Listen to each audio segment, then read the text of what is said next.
All right, the big three, as Nate O'Brien would say, cars, houses, and food. So in this video, I wanted to go over the big three, how this impacts our daily life. If you're not aware of these things, then it may lead you down to the financial path of being in despair. Make sure you watch this video to the end. See, these pointers will help you out with your situation. So number one is home mortgages. Right now, I believe home mortgages are going at 6% for a 30-year fixed mortgage. At the time when I purchased my home in 2017, I was able to get a good rate, decent rate, about 4.25%. But during COVID, the government had lowered all the interest rate to 3% to 2%. So now I'm around 3%. Some people would say, well, if I don't buy a house now, you never know when the rate's going to go up. But we don't know that.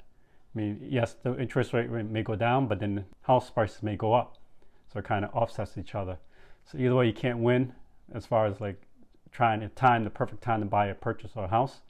But in my opinion, if I had to do it all over, I would do the house hacking method, where you buy a house, live in one unit, and rent out the rest, and that way they can pay your mortgage. And we always have big dreams of being told by our parents or colleagues to always buy a house, the best investment. Not necessarily. As I come to realize, I've owned 2 homes already in the past. One that had a default in 2008 with the whole housing crisis thing. That's another story for another day. But I was able to bounce back from bankruptcy, being on the verge of tears and despair, to be able to purchase this house now about 7 years later. So you can recover from bankruptcy and short sale on your house. It's just going to take some time. It'll take a dent in your credit, of course. In my opinion, you should own a house if you really don't need to. If you want that location freedom, then I don't think it's necessary to actually own a house, and better just rent, because the rent is going to be the same almost throughout, versus a mortgage. You would have phantom costs, repair of the house, interest, mortgage insurance, and home insurance or hazard insurance. So things you got to look at before owning a home. And I know most people just dream to own a home, but they may not be feasible for everybody. And when you do purchase a home, you're never going to straight move into the house with no renovations. You're going to want to paint something, you want to change a couple things. All these little things add up. Just realize that. And avoid the temptation to go over your budget. If you put a line budget where you're saving 25 to 30% of your income goes straight to your mortgage, then you might want to aim for 18 versus the maximum 20 to 25%. I know some do advise that. I'm not a professional by any means. I'm not a financial advisor, but I would go below that. And my last thing about homes is you don't want to be house poor days, as some will say, where you work and work and work. You're mostly not home all the time. And I'm knocking other people, but I've seen my friends and colleagues where they have a beautiful home, they have nice cars, they have a European car in the driveway, but they always are at work most of the time. They're not able to make it to their kids' dances, sports, any kind of awards, accomplishments they've received. Your first home is not going to be your forever home. The average person will not stay in that one home for whatever decades as we used to have back in the 50s, 60s, and 70s. It's no longer the case nowadays. The second is transportation. I know with Tesla lowering the interest rate to get rid of all their Model 3s and Model Ys in preparation for the 2025 Model 3 refresh and 2025 Juniper coming out. Who knows? I may jump on that bandwagon, but I will only do it for developing content for this channel. Otherwise, I'm not really jumping on the 2025 refresh unless I have those means to cover my costs. I think used cars, even my wife drives a 2024 BMW X7.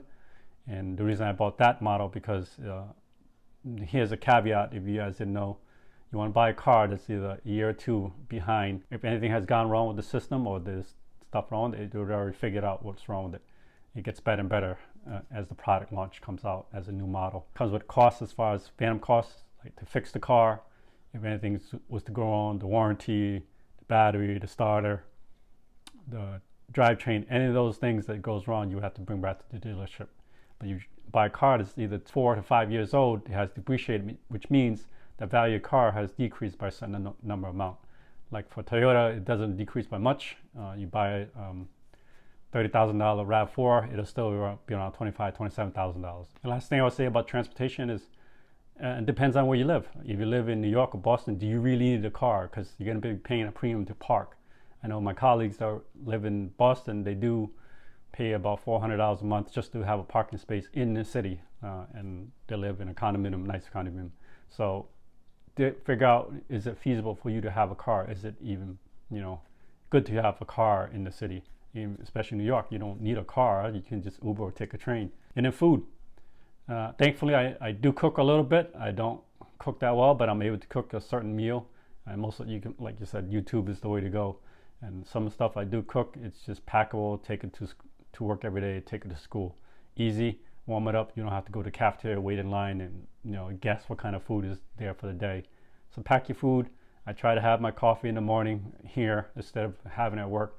Although at my job, coffee is free there, so I don't have to worry about that part.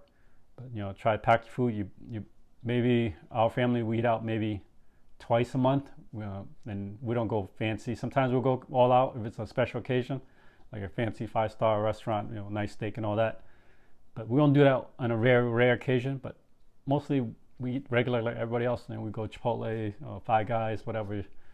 Fancy your boat. We don't go crazy. But most time we do eat at home, cook at home. The meal tastes way better. It's nice and warm. You don't have running to get the food, or even giving somebody a tip, or waiting for DoorDash to show up your door. So the cost of food can be remedied by cooking your food yourself, packing it yourself, bringing stuff to work instead of buying and wasting money, wasting time. There's balances everywhere. I'm not saying there's a hard set rule to only buy a certain type of food, only order out at certain days. So I'm just letting you know, because you're stuck around, I know we want to talk about home, car, and food, but we're going to add in personal finance. Personal finance, if you're not educated, not well educated, you at least be educated to it, then you're going to lose in the long run. If you're paying 9% on an auto loan and they got your payment at $400 at 84 months, that's the reason, because they stretch out your loan and your interest rate is pretty high. So you'd be paying interest on the front end and then paying for the car at a higher price, a premium, than you would initially what the sticker price says. So be educated, figure out how interest rate works, how the car insurance works, how the home insurance works. The thing about personal finance is personal, so I don't know your situation at home. Look at different discounts, what they can offer, and it's just a simple phone call to see what they can do for you. And then you can always switch. Don't be loyal to any insurance company. Don't be loyal to any cell phone. They always, will find another customer. There's gonna be some controversy in this video because people say, "Oh, should I pay off my debt first or should I retire first?" I do both. I know I'm not a financial advisor, but I do both. I maxed out my 401k at my job, whatever the year is. I think last year was 23,000, so I was able to max that out, and the rest I pay my bills because I work extra overtime because of my profession. I work in healthcare. I'm able to pick up extra shifts and pay off my debt that way. So I'm actually doing both.